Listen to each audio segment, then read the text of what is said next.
I think I've been told I apologize too much, which I'm sorry about. Um, thank you, Hess. I do like that joke. But I actually do want to apologize. This isn't something I've ever said before, I don't think. I'm going to say it now. This is the hardest sermon I've ever given in my 20 some years of ministry whenever I started called to this. This is the most difficult sermon I've ever had to give. And it's also the one that I'm least looking forward to delivering. How's that for a starter? And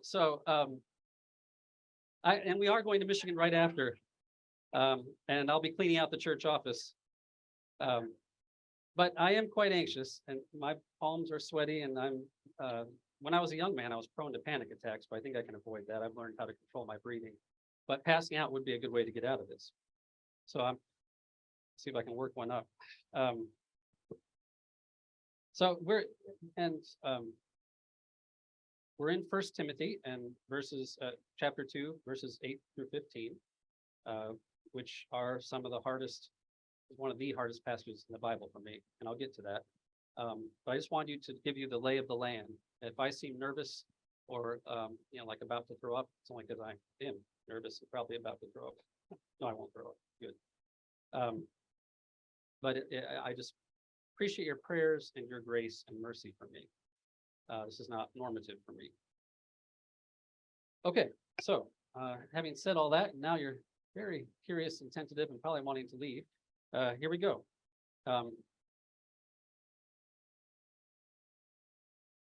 1 Timothy chapter 2, verses 8 through 10. The easy part. Therefore, I want the men everywhere to pray, lifting up holy hands without anger or disputing. I also want the women to dress modestly, with decency and propriety, adorning themselves not with elaborate hairstyles or gold or pearls or expensive clothes, but with good deeds appropriate for women who profess to worship God.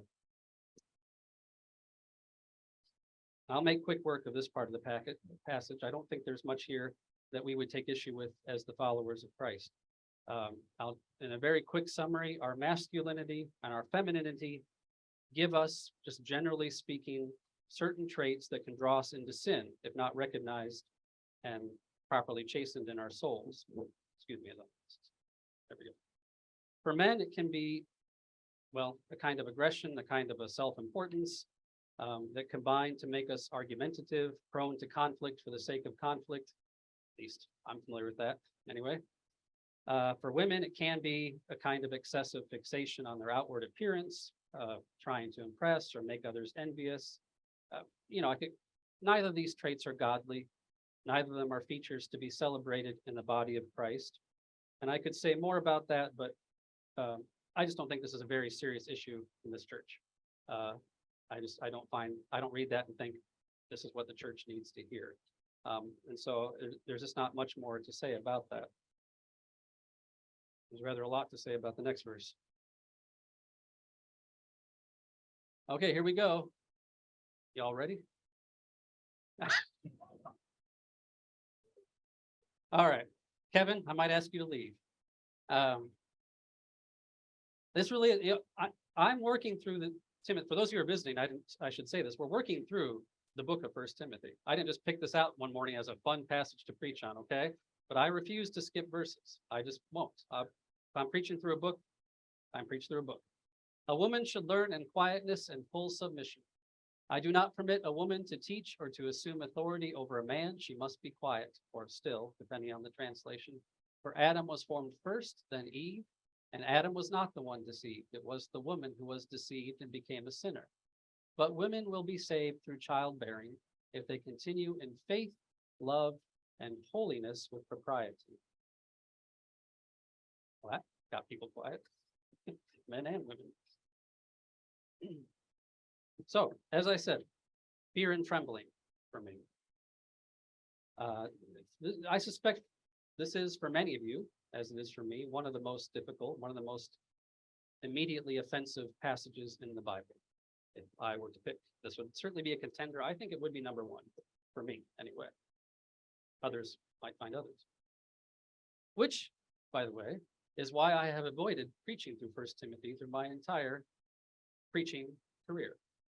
And I felt that the Lord was saying this was the time. And I said, Lord, walk with me. But the Lord has been good to me. He really has.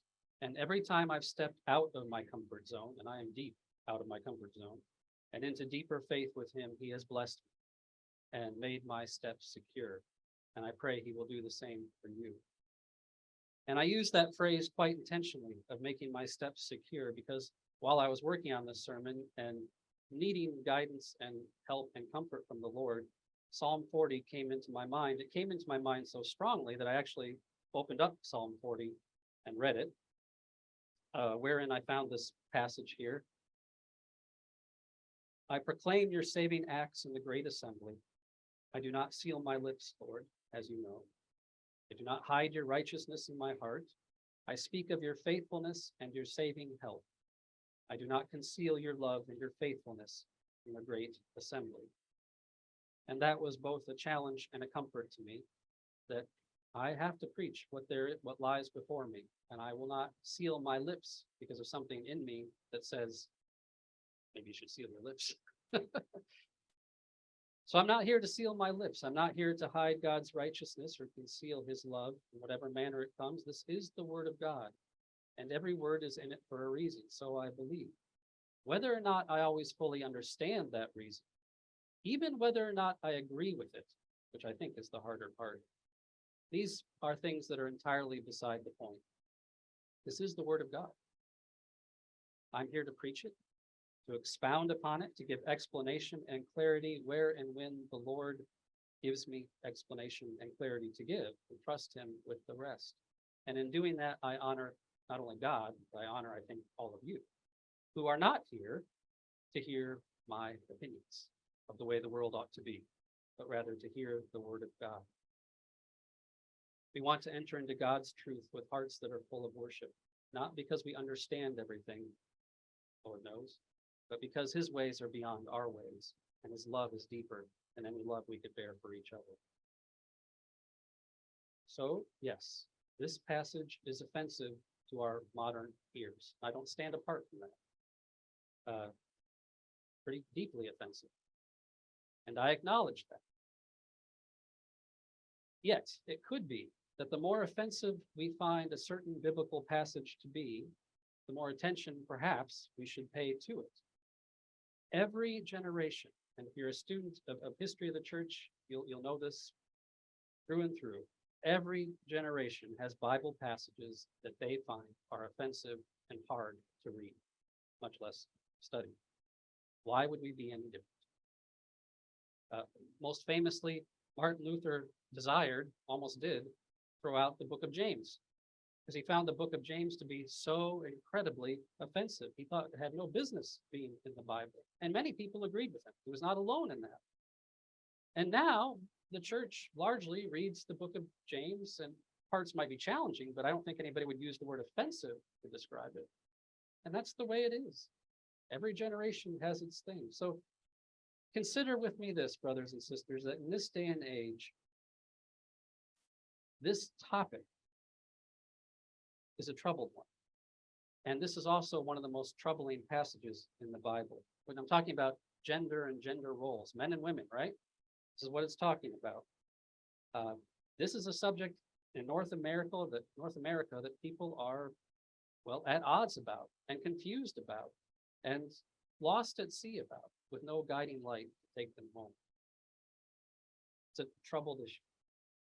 So I don't think it's a coincidence that this passage in the Bible is difficult to read and offensive to the ears. We have a lot of questions and confusion about this topic. So I invite you to start with this passage where I started a month or so ago, when this was looming on the horizon, when I began studying on this topic. And I started with the assumption, and I ask you to join me in this assumption, that there's something of the gospel, there's some good news here. There's something good here. Now, like much in the Bible, it might be wrapped in a punch. It was for me, is for me. But let's start with that.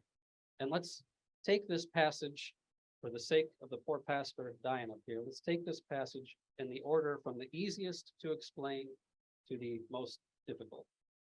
And that way, it's like starting a song. You want to start with the easiest part of the melody, right? Which means I'm starting with the last line of the verse, which actually for some people might be the most offensive part, but is actually the easiest to see what's going on here. So this will be the easy part for me. Women will be saved through childbearing if they continue in faith, love, and holiness with propriety. Now, why, Pastor, would you say that this is easy to explain? Well, for one thing, it's easy to explain because from the outset, we know what Paul is not saying. And we know this. Everybody agrees on this. I don't care where you are in this debate with regard to women and authority leadership in the church, but we know that he's not saying that if you are a woman, in order to be saved as a Christian, that you have to bear children. We know that. And I probably don't have to convince you of that, but just in case, it's inconceivable, to quote the Princess Bride, that if this was something Paul believed, that women had to have children to be saved, that he would mention it as an aside in one sentence, in one letter that he wrote. Oh, and by the way, if you want to be saved, in fact, even in First Timothy, we see that Paul has a preference for people to be celibate and single, for men and women.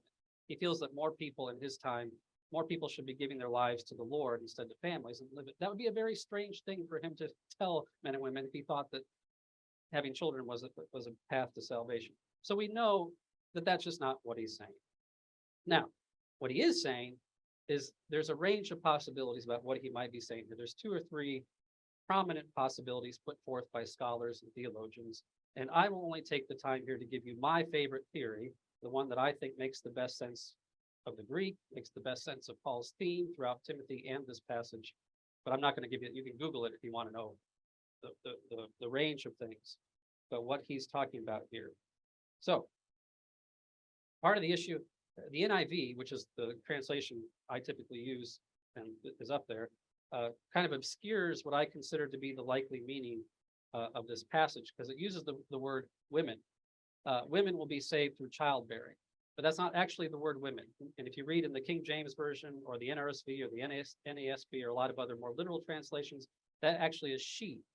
It's actually, I put up the NRSV there, yet she will be saved through childbearing, provided they continue in faith and love and holiness with self-control.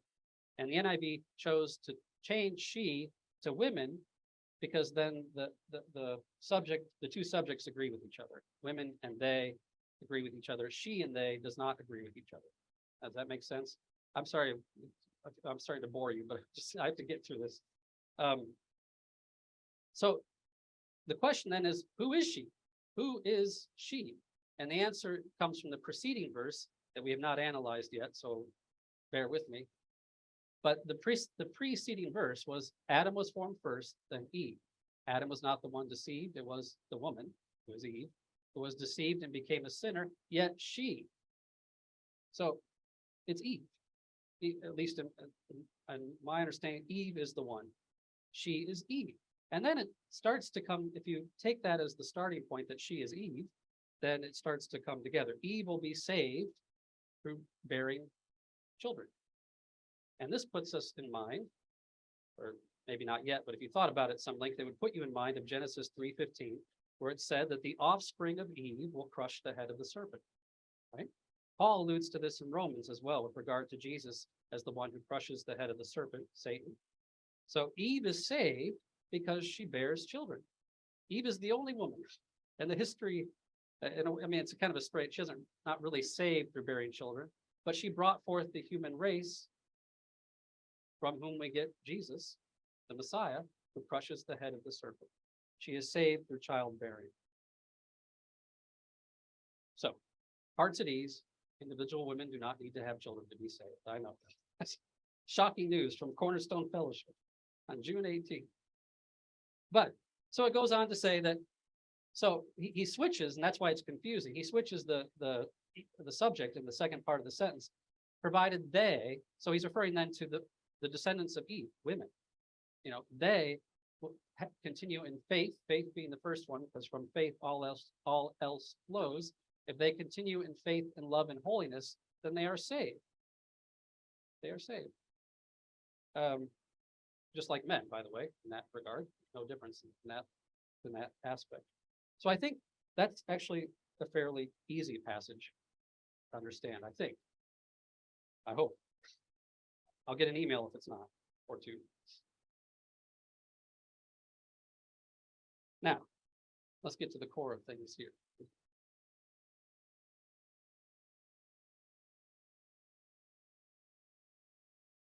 Spiritual authority, men and women. And here we dive into what has become a very contentious issue in the church. Very contentious, has been really pretty much, I did some reading about this recently, done a lot of reading about this recently.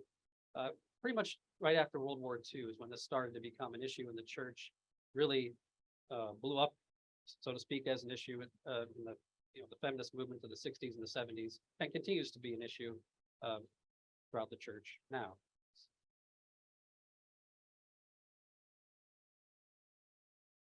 Spiritual authority in the church, and the related issue, by the way, of husbands and wives in the family, spiritual authority in the family. These are often tied together.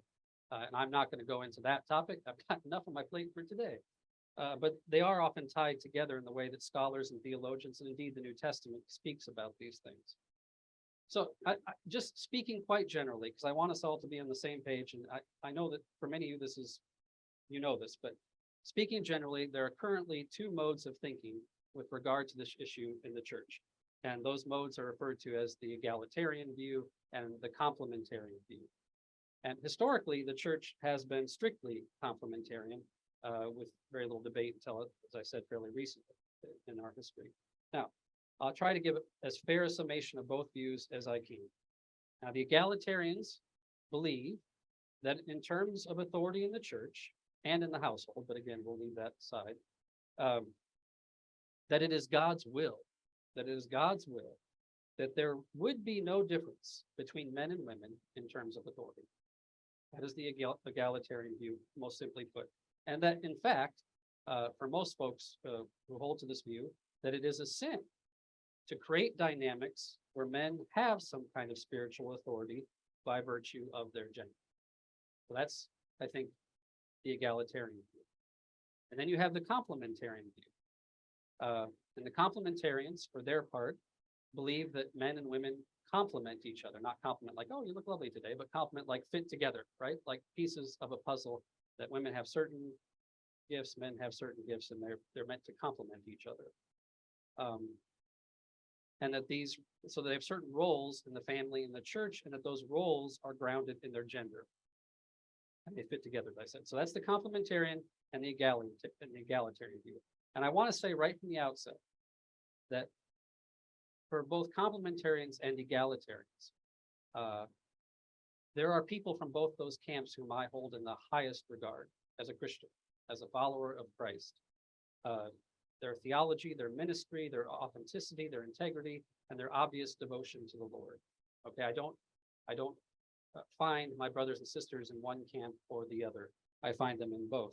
I'll just give a couple of examples, and maybe you don't like the people I'm ready to mention, which will kill the example, but think of people you like. So one of my favorite ministers whose teachings I've benefited from over many years is Timothy Keller, who recently passed away, sadly. The Presbyterian pastor from New York, a brilliant preacher, writer, and just a very kind and compassionate man of the Lord. And he was a complementarian. That was his view. That's what church preached, so on and so forth.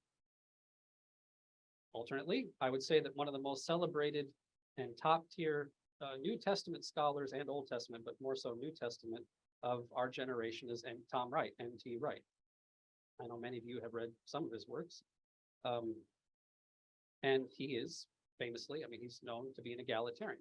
He was a bishop in the Church of England for a while. I don't think he is anymore, but academic in a Church of England member, Anglican Church. And he's an egalitarian. And those are two men whom I really couldn't hold in higher regard as Christians and scholars, people of intellect. So it seems apparent to me, and I hope to convince you, if you're not already convinced, that whatever conclusion we come to personally, individually or as a fellowship, this doesn't become a salvation issue. You know what I mean? That we don't demonize or disfellowship people who feel differently than we do. I just think that's not a good place to go. This is not a salvation issue. And if it was a salvation issue, it would be all throughout the New Testament instead of in these selected passages, if that makes sense. It is in the New Testament, this issue is, but it's not a core teaching of the faith, for lack of a better term. And it has to do with God's blessing. Where you think God's blessing is to be found, not God's salvation. Now, God's blessing is important. I hope we all share a desire to be blessed by God, and for our lives and our church to be blessed. But it's not the same as his forgiveness and his love freely given to those who call him Lord. So, that said, I've got caveats to the caveats here. There are views that are worth shunning, and there are views that are worth demonizing, for they are, in my view, demonic. And they can be found in both camps. I'll start with the complementarian camp. In the complementarian camp, if the Christ-like nature of male authority is not emphasized, protected, underlined, and put in bold, and by Christ-like nature, I'm referring specifically to a heart of service as opposed to a heart of domination, a heart of humility as opposed to a heart of pride, and self-sacrificing. That's maybe the biggest. The willingness to sacrifice yourself for others as opposed to making others do your bidding. If the complementarian view does not emphasize these things, and it slips into what Paul was talking about earlier in the passage of men being jerks, don't be belligerent and argumentative and all that kind of thing, it becomes incredibly, terrible. Toxic masculinity, that's the term we use in this day and age, and that's what that looks like. It's not good. And it plays to the worst in both men and women. Again, as we read here from Paul, in those kinds of churches, and I'm grateful that I've never been a part of a community like that, but I've observed them from afar, perhaps. Nobody wins. Women feel powerless. They may become overly timid, and instead of becoming, if you will, a Proverbs 31 archetype, which is to say a woman of character, strength, vitality, they become sort of impotent in the church, right? And they may look for power then in their charm or physical beauty as a way to get power, to manipulate. It becomes a very unhealthy dynamic. And they can become just as onerous as the men in their own way. And so we create men and women together, this really terrible dynamic. And I have to say, I just have to, as a curator of a seminary library, the UTS library, there are a lot of books with a lot of bad advice in this regard, which I have largely weeded out. Just because there's a lot of foolishness in encouraging men to be the worst of men and women to be the worst of women. Not all, again, I want to be very clear, there are plenty of complementarian authors and scholars and pastors who do a good job of keeping that Christ-like center of what it means to have authority, but that's a danger. That's something I'm happy to demonize and say, no, thank you, nothing good can come of that. In the egalitarian camp, there are other pitfalls that can lead down heretical roads. And I'll quote here an author I found online, a woman by the name of Renee Sproles. I think she summarized it well. She said, unchecked egalitarianism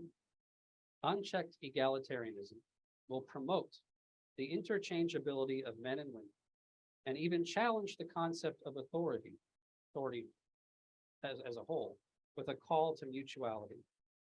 Equality is a good impulse, but it goes bad when it is used to override other scriptural principles, and bad ideas create victims in various ways.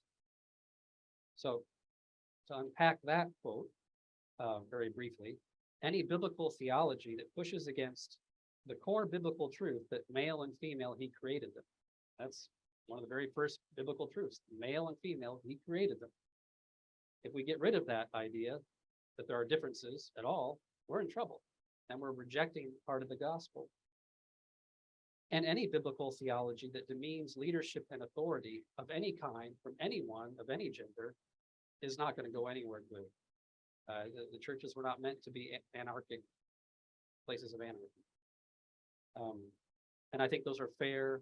I think you can look into the extreme egalitarian camps and see some of that. And I reject that. I think that will hurt people just as much as the extremes on the other end will hurt people. That was the introduction. Now, the passage.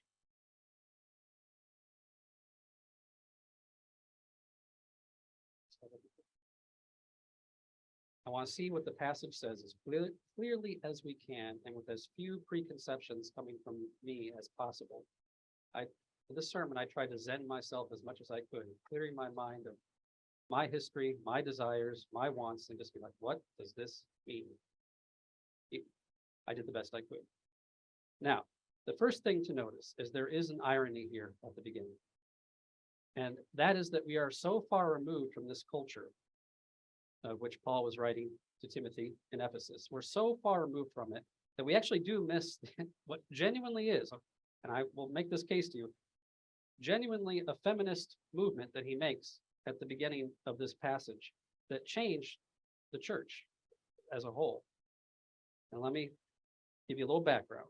Over time, post-exilic, post the 587 BC when the temple was destroyed, and the Jews came back to Israel, and over the course of a few centuries, it's hard to know exactly how, why, or even when, but over time, a kind of misogyny, a kind of women hatingness did grow up in Israel in that time period. It is a real thing.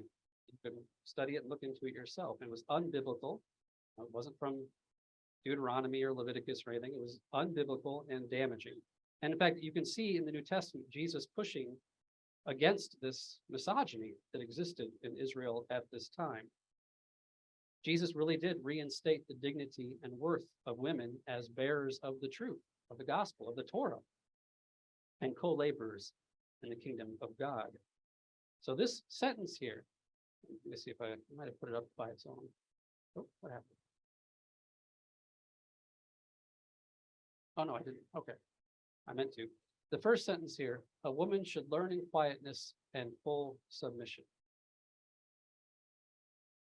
That sentence might evoke in you what it evoked in me, which is the memory of Jesus teaching his disciples in the home of the two sisters, Mary and Martha. Probably most of you are familiar with that story, but very short version. Mary neglects her household chores, if you will, her domestic duties, to sit at the feet of Jesus and learn as he preached, as he taught his teachings, the gospel, right? And her sister, Martha, took issue with that. It kind of makes sense in the context if there's a lot of work to be done, right? It's not like it's crazy, but she chastises her for not working, not helping. And Jesus says, Mary has chosen what is better, and it will not be taken away from her. Mary has chosen what is better, it will not be taken away from her. And, this doesn't seem like that big a deal to us. So I want to emphasize why it is. Jewish tradition, again, not biblical law, but Jewish tradition had devolved to the point where the rabbinical teachers would not allow women to learn from them. Okay, the rabbis did not allow women to learn from them. That was not just some extreme version of the Essenes. That was, generally speaking, women were not allowed to learn from the rabbis. They essentially weren't allowed to go to school in that context, right? That's kind of the way we would think about it. Eliezer ben Hyrcanus, he was a famous rabbi of the 1st and 2nd century, still studied in Orthodox Jewish traditions, a brilliant man. Well, I've not studied him. I read he was a brilliant man. But he said, in some of his writings, a couple of things he said, women's wisdom is solely in the spindle. Women's wisdom is solely in the spindle. Basically saying the wisdom of women is just for household domestic duties, right? Like with the Mary and Martha thing, that's where the wisdom is, not in anything else. He added to that, the words of the Torah should be burned rather than entrusted to women. The words of the Torah should be burned rather than entrusted to women. And this was the mainstream view. Okay, this is not, outside. This is the model that the Jews had become accustomed to, not from biblical mandate, but what they had done. And Jesus said, no, that is no longer the case. That is not what we are doing. Women certainly can learn and be scholars in that sense, if you prefer the word, and that. So holding on to that thought and understanding that culture to that level, that degree, that first sentence should hit a little differently. You should feel that differently. For women, this was an opening of a door, and a big door. I mean, we're used to it. Men and women learning together here in church, we're so used to it. That was not the case, and it had not been the case for a very long time. Mary has chosen what is better. It will not be taken away from her.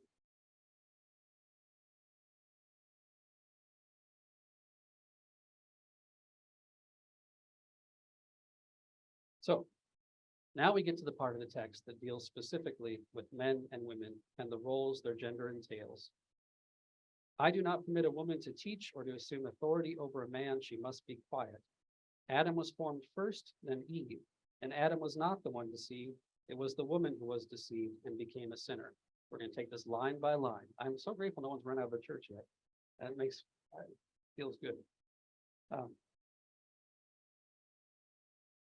Okay. Adam was formed first. No lies spoken yet. In Genesis, Adam is created first. And there does seem to be in the text a kind of authority associated with that. I do not have the time. This is already a way overlinked sermon I can't do that right now. And it may be that maybe a Bible study or something of some kind where we can all discuss this together would be good or possibly terrible. I'm not sure which one, but I just don't have time to unpack that. But it does seem in the text like Adam being created first did give him a kind of authority. Adam was not the one deceived. The next passage here. That is true. Adam was not the one deceived. Eve was deceived by the serpent. Adam had no such experience. He simply took what Eve gave him without comment or pushback. He was passive in that exchange. The emphasis in this part of the verse is on the word deceived. So he says that Eve was deceived and became a sinner. Paul, of course, is not implying that Adam was not a sinner. In fact, he's got a couple chapters on Adam being a sinner in Romans. Adam does not get off scot-free, but the emphasis here is on Eve and how she was deceived. Adam and Eve both fell from grace, but there was a deception involved in Eve's part. Something different with Adam. Eve didn't lie to him, she just presented. So the manner in which Adam became a sinner and the curse that befalls him is very different from the manner in which Eve became a sinner and the subsequent curse that is laid upon her. And again, we don't have time to look at the Genesis passages of the curse, but they are different, if you recall. They do not suffer the same burden from their sins. The burdens are different for men and women. The nature of the curse, the sin is different. The depth of the sin is the same for all of us. I think there's no question about that. And biblically, that's very clear as well. So Paul unpacks here, or doesn't unpack, that's the wrong term. He states 2 reasons why he believes that women should not have spiritual authority in the church. Remember, he's writing to Timothy, a pastor of a church in Ephesus. I mean, these aren't theoretical concepts. He's talking to flesh and blood and real life situations. So there's 2 reasons why women should not have spiritual authority in the church. One, the first is that from the beginning, there's a spiritual authority that lies between Adam and Eve. Now, I think we all agree, we know, even if you take this view, it's not a difference of depth of being or love of God. You won't find that anywhere in the Bible. It's not if I could use the word ontological, it's not a word there's no ontological difference between Adam and Eve. They both have the same importance and value and love. There's no difference of value. God created mankind in his own image. And the image of God, he created them, male and female, he created them, right? Left and right hand. So there's an inseparable unity that men and women share. We're the same before the Lord in terms of our importance to him. And this, Paul would agree. I mean, it's in his teachings in many places. It's not, men are not more important than women in the Bible. That is very clear, very obvious. And some people say, and I'm somewhat sympathetic to this view, that in fact, we need men and women together to form the full image of God. The imago Dei, the image of God that we reflect, that if it was just men, we wouldn't reflect fully the image of God, but it's together that we reflect God's image. So it's not even a question of equality, but necessary unity, right? That's what I take that to mean, what I glean from Genesis. But there are differences. Now, the second reason Paul gives regarding why women should not have spiritual authority in the church is because of the nature of the fall. That Eve was deceived, whereas Adam, we can infer, was passive. He doesn't talk about Adam, but those are the differences. Paul does not, sadly, and to my somewhat irritation, Paul doesn't spell out here how this relates. He just says it. He just says it. Which means, it's likely that he's probably had this conversation with Timothy before. And they've spent hours on the road talking together. They've spent a lot of time. Sometimes we just get glimpses into something that's ongoing. I think this is one of those situations. But the implication is that Eve, allowing herself to be deceived, and Adam not protecting Eve from this deception, are somehow monumental events that spill over to this very day in our lives now, in the life of Timothy and his church and our life now. Something about that spills over into the present. It's not just about something that happened many, many years ago. Something in this interaction confirms for Paul that women should not be in spiritual leadership in the church. Now, some might say that there's a number of, for every theologian and scholar, there's a different theory about this. But one that a number of them say is that maybe Paul's just saying quite simply that women are more susceptible to deception. In other words, more likely to be deceived or pressured into some sort of heresy again, just like Eve was. That's a possibility. But again, he doesn't tell us. I think there's you have to start reading a lot into this to know. And I've done a fair amount of reading. I'm not maybe PhD level on this passage, but I've got some sense of this, and I just don't know. I just know it's what he says, and I'm not really sure what's in his mind behind it, but I know that's what he says. And that's it, because then we get to the next part about being saved through childbearing, which I have already handled. And that really is the hardest passage in the Bible for me to preach on. But that wasn't really the hard part, was it? All I did was describe the water while we're sinking. And if preaching was all that was, then I'd be good. So rightfully, the church then waits to hear the logical end of the sermon. How then shall we live in light of this passage? Some of you have your membership cards out with a marker to click yay or nay. I would love to just leave for Michigan right now. Well, here. I have been an egalitarian my whole life. For those of you who know me, I was raised an atheist, but I was raised in a very liberal, very feminist home, for which in many ways, actually, I'm grateful for. Yes, I said that. The feminism and the atheism, it caused me a good deal of pain and suffering growing up. But when I came to the Lord, I came without any preconceived notions about what that should look like. I don't have a lot of church baggage, which when I see people who carry a lot of that, I feel for them. Like I just don't have that, and I'm so glad I don't. Atheists raise people who become good Christians. That was a joke. I shouldn't go off topic. So yeah, silver lining.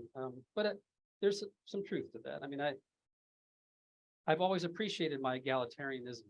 That makes sense. It's always been a big part of me. And as a Christian, I'll be honest, I've been sharing this with some of you individually. I've never wanted to look too deeply at this passage or the passage. It's not like this is the only one. The other similarly written passages about men and women and male headship, whether it be in the church or in the home. I've just never wanted to look too deeply at it.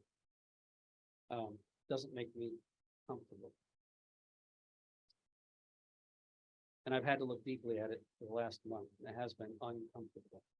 to have to consider the very long and for me uncomfortable truth that through the entirety of Old Testament history, only men had spiritual authority. Only men were priests. Only priests maintained the temple and administered, to people spiritually. Not even Deborah had that authority. Deborah had immense authority. Deborah was essentially a king, right? She was a judge, which judges were essentially kings. Um, and and that was not a problem. That was not only was it not a problem, I shouldn't say it that way. God called her to be the king of Israel. You bent the knee to her, or she would take your head. Ask Sisera. Sorry, not the joke. It's okay.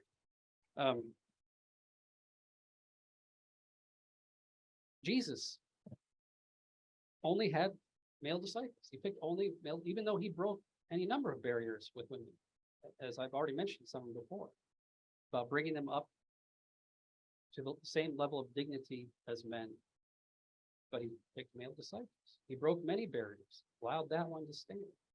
And the whole church for centuries held this view without much debate until very recently. And now, of course, it is a debate. And my heart lies with the egalitarians. I'm going to keep it real with you, Cornerstone. My heart lies with the egalitarians. It's easier in my family. It's easier in my culture. It's easier. And it's hard to make sense of it if it were otherwise. Am I smarter than my wife? Am I more spiritual?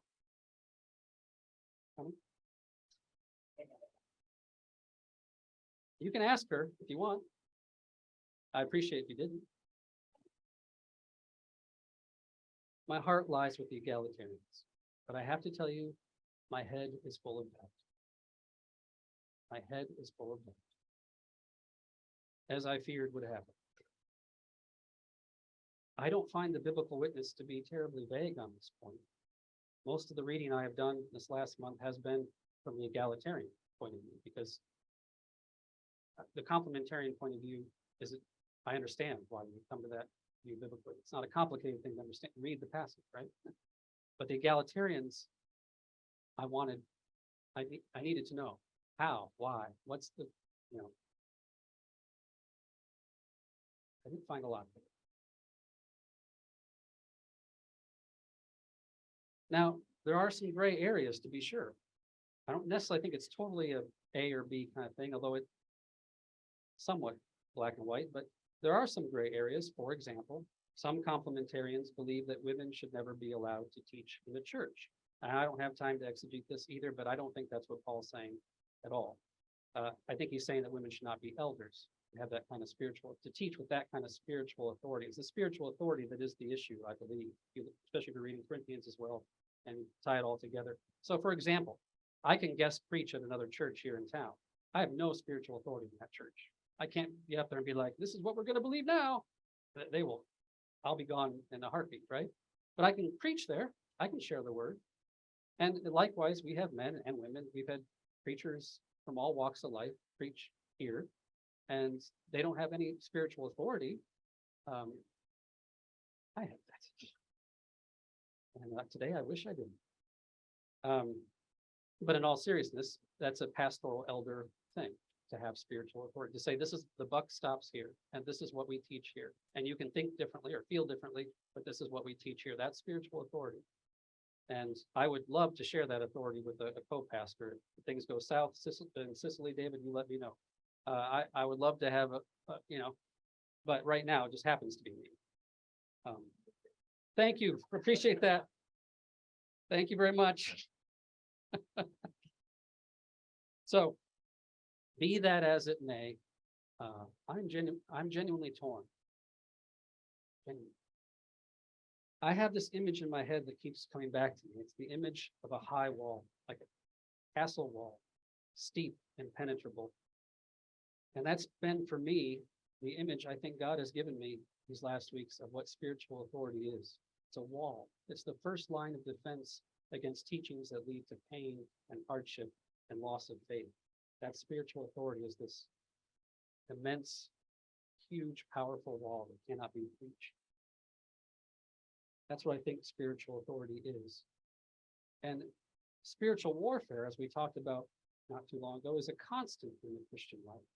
Sometimes we may be more aware of it, sometimes we're not aware of it at all, but it's a constant. As Peter says, that Satan is prowling around all the time like a hungry lion, waiting to devour us. He doesn't go away and come back. It's constant. And so spiritual warfare is something that I take very seriously. And so I had to ask myself, I didn't even want to ask myself, but I had to ask myself this last month, is that spiritual authority, is that wall of defense that keeps out the roaring lion, is that something that perhaps men are supposed to do, or better equipped to do than women, in ways I don't even pretend to understand? Or is it just a lot of sounding theory signifying nothing? I mean, I could preach an egalitarian sermon. I have the tools to do that. I get it. I'm just not fully convinced by it. But I want to be convinced by it. This is where I'm at. This is why this was such a hard sermon for me to preach, because I usually like to come to a conclusion. I suspect you probably would like that too. I don't really know what I think. Or I do know what I think, and I know what my heart and head are really in a battle on this one. Maybe it's so. Maybe it's possible that's the way it is. My heart says it shouldn't be so. And my head says, heart, you're a fickle member of this body at best. My heart has led me astray at times. Maybe let the head take this one. And I'm like, well, I don't want to live in your head. Heart's in me too. So then it's back to the Bible to mine it for more insight into this issue. But unfortunately, it's Saturday night. And tomorrow, you have to preach. Period. That's all I got. That's all I got. I'm leaving for Michigan. You'll be lucky to see me again. But I appreciate your graciousness. It really is a hard issue. And people have been hurt by it. Men and women. And I am sensitive to that. Just because I don't carry baggage from being raised in the church doesn't mean I'm unsympathetic to those who do, or those who've been in a marriage where this sort of thing was used to undermine you as a woman, as a human, I should say. I get that. But I'm very conflicted, and I would love to hear your thoughts. I want to say this carefully. I would love to hear your thoughts, but not what I don't want to hear what you think. We should be egalitarian. We should be complementarian. We should do this. That doesn't matter to me. I want to know what you think. These have been my experiences. Or when I read the Bible, this is what I see. That's what I like to hear. That informs me, helps me. And even if we've come to a place where we disagree, at least I understand you better, and I hope you understand me better. I think it's always growing in the kingdom.